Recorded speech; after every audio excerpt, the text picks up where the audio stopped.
After standing atop the rubble and the remains of the dead and promising that their killers would hear us soon, President Bush made sure to claim 9/11 as his legacy and his mandate. I'm a wartime president, he told us repeatedly, as he spent years failing to win either of the wars. Today in our fourth story, the new president took the stage and said to both al-Qaeda and the failed Bush strategy, no more. Time's up. In addition to the 17,000 already announced, President Obama will send 4,000 members of the 82nd Airborne, as well as hundreds of civilians, to help Afghanistan get to its feet, while keeping official hands out of the Afghan cookie jar.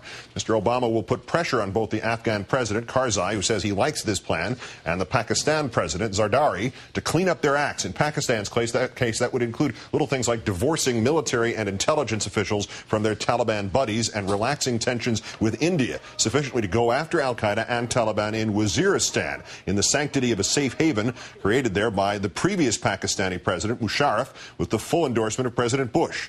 His presence in Mr. Obama's speech today was undeniable. For 6 years, Afghanistan has been denied the resources that it demands because of the war in Iraq. Now we must make a commitment that can accomplish our goals. For 3 years, our commanders have been clear about the resources they need for training.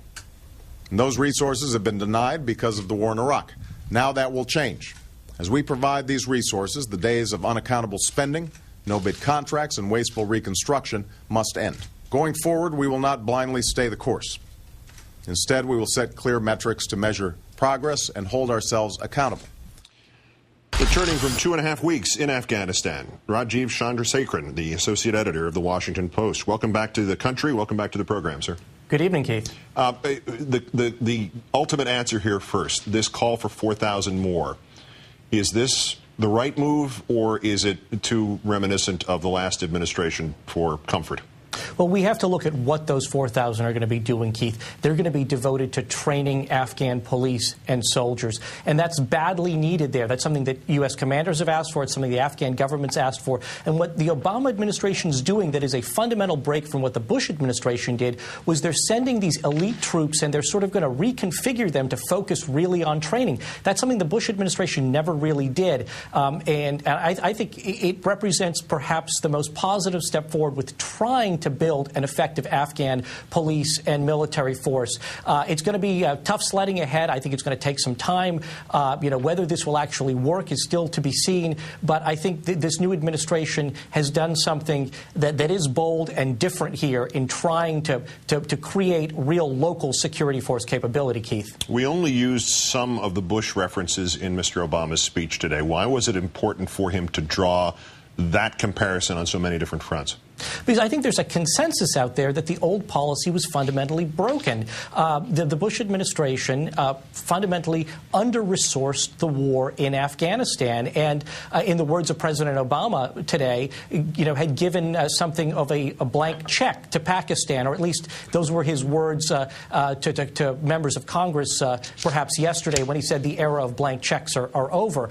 With regard to Pakistan, there was lots of money given to the Musharraf government with little accountability for what that government was actually doing with dealing with terrorists, al-Qaeda-linked members, Taliban up at the border. With regard to Afghanistan, there just weren't enough assets there. There weren't enough boots on the ground. There weren't enough airplanes, helicopters, surveillance drones. As you've reported again and again, Keith, I mean, so much of those resources were diverted to Iraq. Mm-hmm. So you had soldiers that just didn't have the necessary actionable intelligence. They didn't have the appropriate equipment. In my time there, it was so clear to me there's just a shortage of basic sort of planes to move people around. I shudder to think how many sort of man-years of U.S.